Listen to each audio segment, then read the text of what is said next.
অভিযোগ না করি আল্লাহর কাছে, কমপ্লেইন যেন না করি। Instead of complaining we should praise more and more, বেশি বেশি প্রশংসা করতে হবে। আসসালামু আলাইকুম। হাই বন্ধুরা, কেমন আছেন সবাই? আশা করি সকলেই ভালো আছেন। আজকে আপনাদের মাঝে নিয়ে আসলাম একটি ইসলামিক ভিডিও। যে আল্লাহ তাআলার প্রিয় বান্দা হতে চাইলে যেসব আফসোসগুলো করা যাবে না, চলুন এই বিষয়ে জেনে আসি আমরা মিজানুর রহমান আজারি হুজুরের কাছ থেকে। আর যদি চ্যানেলটিতে নতুন হয়ে থাকেন অবশ্যই একটা সাবস্ক্রাইব করে চ্যানেলটির সাথেই থাকুন। আর সম্পূর্ণ ভিডিওটি দেখার অনুরোধ রইল। ভিডিওটি যদি ভালো লেগে থাকে অবশ্যই একটা লাইক করে যাবেন। অভিযোগ করা যাবে না না। অনেকের অনেক দুঃখ, অভিযোগ, জাল্লা আমার এটা দিল না, ওইটা দিল না, আমার পাশে সে বড় হয়ে গেল, ও চাকরি পেয়ে গেল, ও ব্যবসায় উন্নতি করলো, ও ভিসা পাইলো, আমি পাইলাম না। আফসোস, ও আফসোস করতে করতে মরবে, ঠিক কিনা? ঠিক। আর প্রশংসা যে করবে তাকে নেয়ামতের বাড়ি ধারা আরো বাড়িয়ে দিবে কে? আল্লাহ। এজন্য আফসোস করব না, প্রশংসা করব। প্রশংসা। অভিযোগ করব না, শুকরিয়া করব। শুকরিয়া। আল্লাহ অনেক দিয়েছে, ঠিক কিনা? ঠিক। আপনারা শেখ সাদি রাহিমাহুল্লাহর নাম শুনে থাকবেন। বালাগাল উলা বিকামালিহি কাশাফাত দুজা বিজামালিহি, এই কবিতা লিখে উনি বিখ্যাত হয়েছিলেন। উনি পার্সিয়ান পয়েট, ইরানি একজন কবি। তো ওনার একবার আর্থিক সমস্যা যাচ্ছিল, দৈন্যতা যাচ্ছিল, টাকা পয়সা ছিল না, ফলে ওনার পায়ে দেওয়ার মতো জুতা ছিল না। তো খুব আফসোস করতেছে, হায় রে, আমি এত বড় কবি, আমার পায়ে দেওয়ার মতো জুতা নাই। আফসোস করে ঘর থেকে বের হলেন, দেখলেন এক ভিক্ষুক ভিক্ষা করছে, ওর পাই নাই। কি নাই? পাই নাই। আর কবি সাহেবের কি নাই? জুতা নেই। ওনার জুতা নাই, এজন্য দুঃখ। বের হয়ে দেখে সাইল, ভিক্ষুক, ওর পা নাই। এবার উনি সেজদায় পড়ে আল্লাহর ডেকে বলে, আল্লাহ শুকর আলহামদুলিল্লাহ, অনেক ভালো আছি। হ্যালো। শুকর আলহামদুলিল্লাহ, বেশ ভালো আছি, অনেক সুখে আছি। এজন্য সুখ হচ্ছে আলহামদুলিল্লাহর ভিতরে। সুখ আছে কিসের ভিতরে? আলহামদুলিল্লাহ।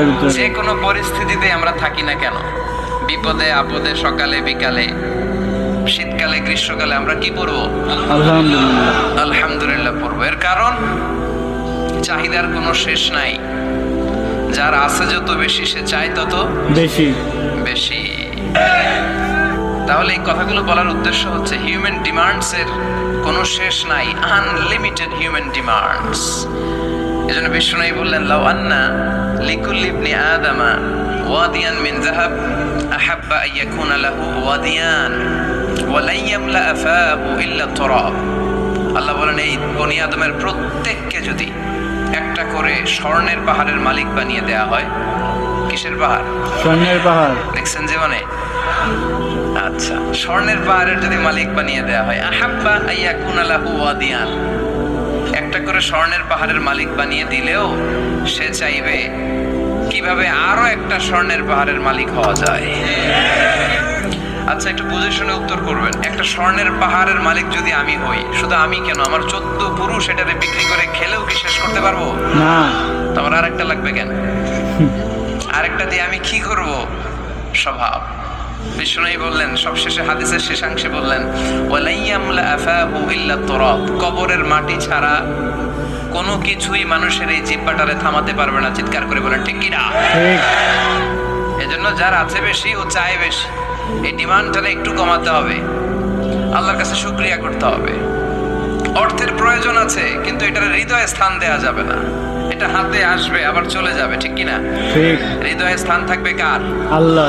যাদের হৃদয়ে আছে আল্লাহর ভয়, তারা কবু পথ ভুলে যায় না। আল্লাহর প্রেম ছাড়া এই দুনিয়ায় কারো কাছে কোনো কিছু চায় না, ঠিক কি না? ঠিক। মুমিনের হৃদয়ে দরদ, ভালোবাসা থাকবে একজনের জন্য। চিল্লায় বলেন তো, তিনি কে? আল্লাহ। এজন্য আমরা যেন শুকরিয়া করি, আমরা যেন অভিযোগ না করি। দেখেন, আমরা যদি জিজ্ঞেস করি, ভাই আপনি কি চান, কি লাগবে আপনার, কার কি লাগবে, একজন বলবে আমি এটা চাই, আমার এটা নাই, আমি ওইটা চাই, ওইটা চাই, কত কিছু লাগবে আমাদের।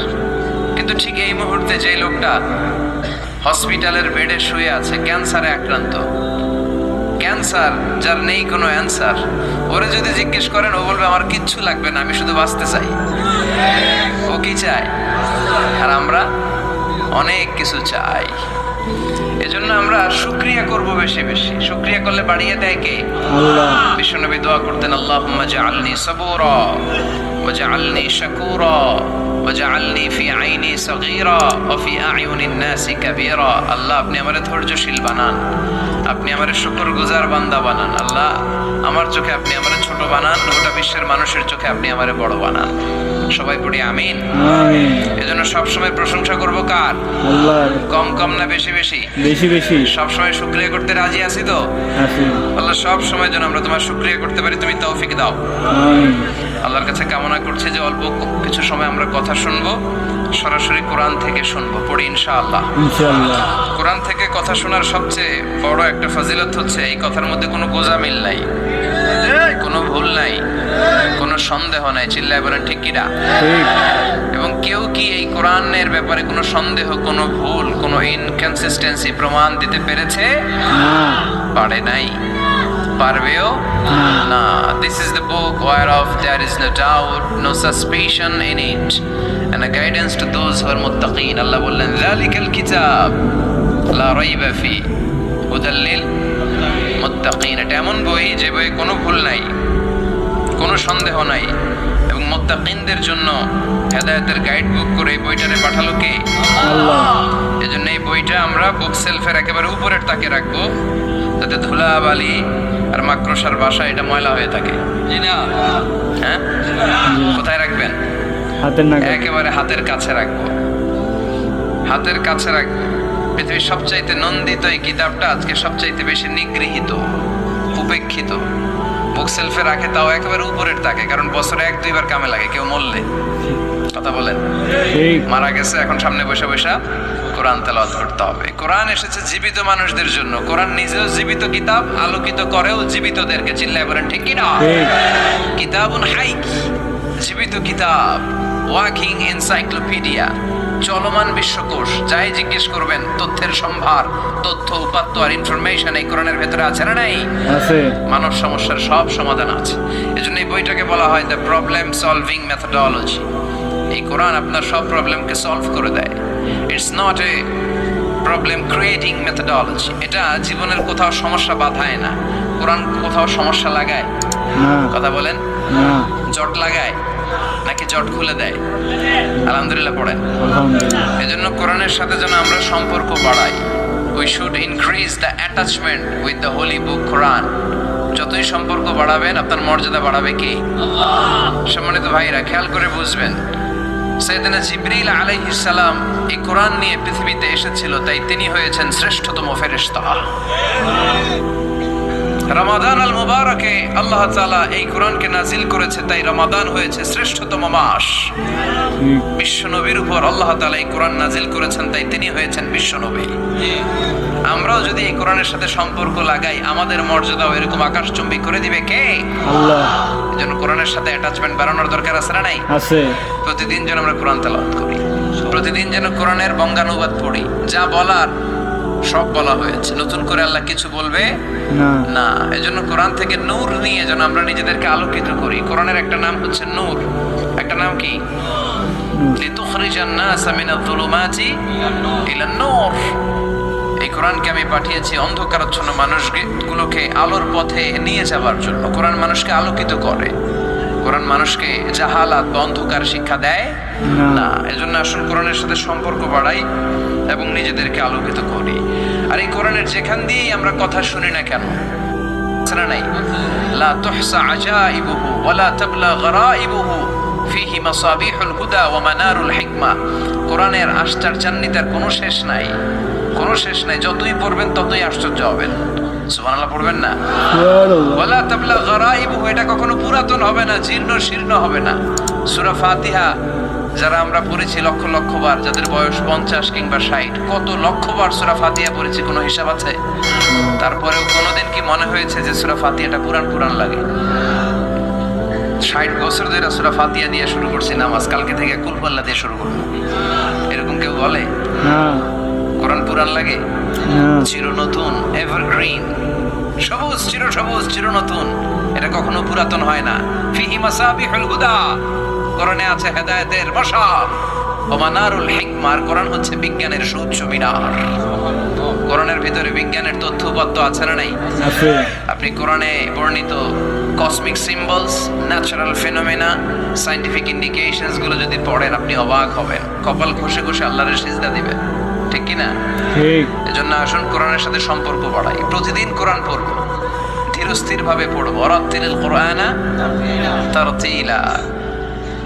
আনাস রাদিয়াল্লাহু তাআলা আনহুকে জিজ্ঞেস করা হলো, আনাস, আল্লাহ রাসূলের কাইফা কানা কিরাআতু রাসূলিল্লাহ, আল্লাহ রাসূলের কিরাত কেমন ছিল? তিনি বললেন, কানাত মাদ্দান, আল্লাহ রাসূল সাল্লাল্লাহু আলাইহি ওয়াসাল্লাম টেনে টেনে তেলাওয়াত করতেন, টেনে টেনে তেলাওয়াত করতেন। এই যে একটু আগে তেলাওয়াত হচ্ছিল সূরাতুল মুলকের, কত সুন্দর টেনে টেনে সে পড়েছে। এইভাবে বিষ্ণু সাল্লাল্লাহু আলাইহি ওয়াসাল্লাম টেনে টেনে পড়তেন। উম্মে সালামা রাদিয়াল্লাহু তাআলা আনহাকে জিজ্ঞেস করা হলো, কাইফা কানাত কিরাআতু রাসূলিল্লাহ ইয়া উম্মুনা, ইয়া উম্মানা, আমাদের মাতা, আমাদের প্রিয় নবীর তেলাওয়াত কেমন ছিল? উম্মে সালামা বললেন, কানা রাসূলুল্লাহ ইয়াকাত্তিউ বাইনা কিরাআতিহি আয়াতান আয়া, আল্লাহ রাসূল সাল্লাল্লাহু আলাইহি ওয়াসাল্লাম এক আয়াত করে থেমে থেমে কোরআন তেলাওয়াত করতেন। পড়েন সুবহানাল্লাহ। সুবহানাল্লাহ। এক আয়াত পড়তেন, থামতেন, আবার আরেক আয়াত শুরু করতেন, আবার আরেকটা আয়াত পড়তেন, আবার থামতেন, আরেক আয়াত শুরু করতেন। প্রতিটা অক্ষর, প্রতিটা উচ্চারণ কেটে কেটে দেখা যেত, বোঝা যেত। চিল্লায় পড়েন আল্লাহু আকবার। আর আমাদের তেলাওয়াতের কি অবস্থা? তারাবির নামাজের কি অবস্থা? আমাদের মেটন ঘরের কি অবস্থা? জাপানের বুলেট ট্রেন ফেল, ঠিক কিনা? কোন দিক দিয়ে আযাবের আয়াত যায়, কোন দিক দিয়ে জান্নাতের আয়াত যায়, কোন দিক দিয়ে সূরা ইয়াসিন গেল, কোন দিক দিয়ে আর রহমান গেল, কোথায় সূরা ইউসুফ গেল, কেউই টের পায় না। রুব্বা খারিলিল কুরআন ওয়াল কুরআনু ইয়ালআনুহু, কোরআনের অনেক কারি আছে, তেলাওয়াতকারী আছে, আবৃত্তিকারী আছে, যাদেরকে কোরআন রহমত, মার্সি এন্ড ব্লেসিংস না দিয়ে গজব দেয়, লানত দেয়। আল্লাহ ওই ধরনের তেলাওয়াত থেকে তুমি আমাদের বাঁচাও।